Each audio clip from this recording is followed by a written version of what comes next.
Old Believers are Orthodox Christians who adhere to old Christian rites.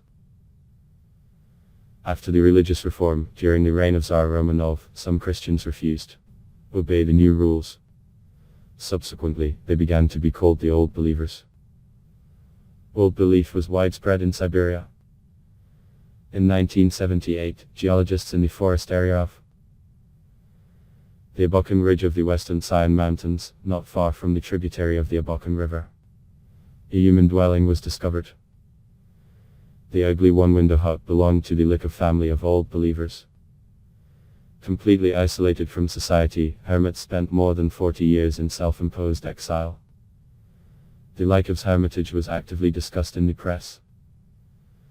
After discovering the hermits, journalists and travelers became frequent guests. Soon, one by one, all members of the family died from viruses and infections. Until 1936, the future parents of Agafya, Karp and Akulina Lykov lived in the small village of Tishi in the upper reaches the river Bolshoy Abokan. When collectivization reached these places, a calm, measured life ended overnight. The Lykovs decided to leave for the Sion taiga. The head of the family, Karp Lykov, made the difficult decision to move under the influence of negative events. What happened in the village? A brother was killed by law enforcement officials. The father of the family, Evdokim, the community of Old Believers was ruined. At the time, the young Old Believers had two small children in their arms, 9-year-old Savin and 2-year-old Natalia.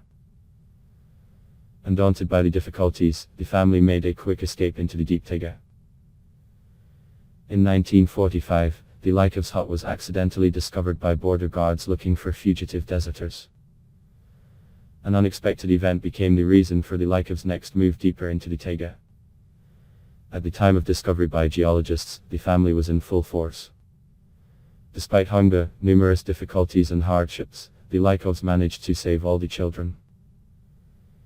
In a hungry 1961, Akulina died of exhaustion. The woman starved herself, giving food to the children. In 1978, the eldest Lykov was 73 years old, Savin 53, Natalia 44, Dmitry 40.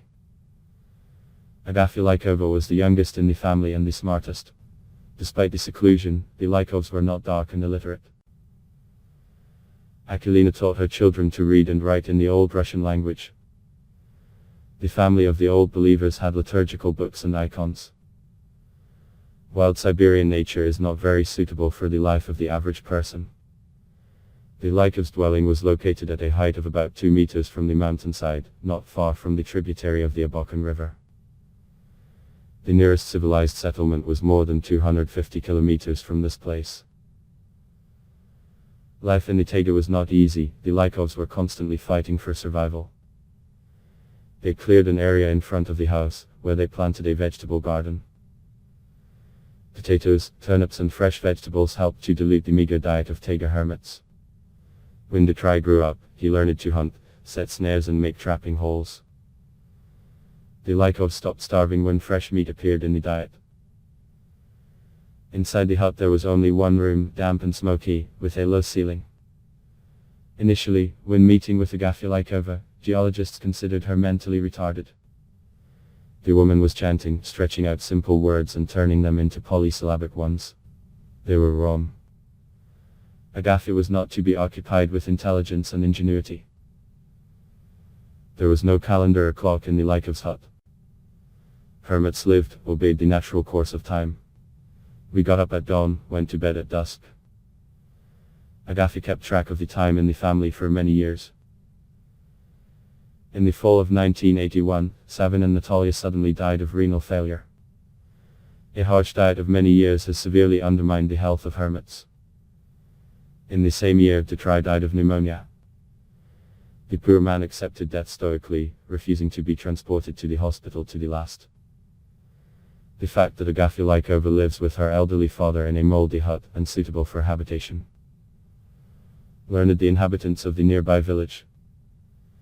Compassionate villagers offered the hermits to move to the village, offered a house, fresh food. The Lykovs repaired the hut, but flatly refused to leave their homes.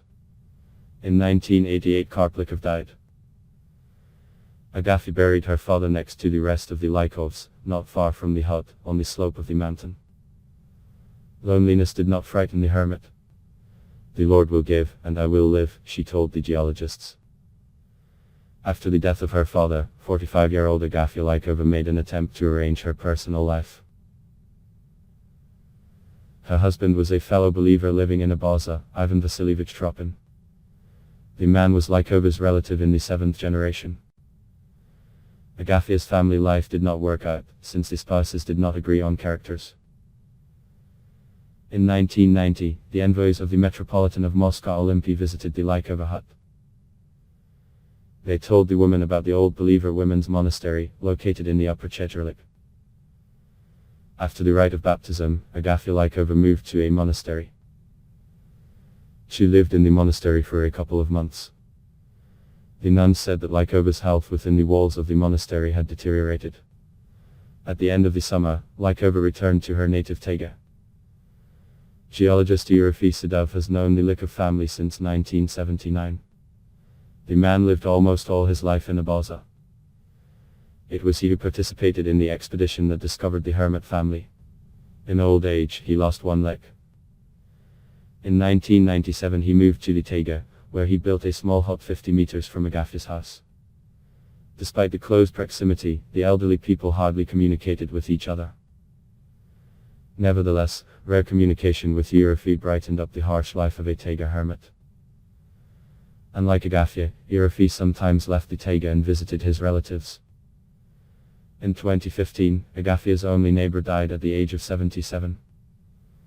Now the hermit lives in complete solitude. In recent years, Agafya Lykova began to suffer from severe pain in her legs.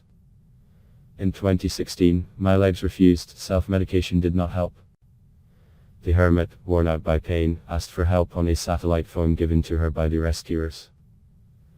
When the helicopter arrived, the woman was urgently hospitalized at the Tashtago Regional Hospital. Agafya Lykova took with her only icons, water and a bag of crackers. An unusual patient was assigned a separate room. In addition, doctors discovered a benign tumor on the woman's right breast, which gradually increases in size. An operation may be required soon. Agafya Lykova spent a week in the hospital.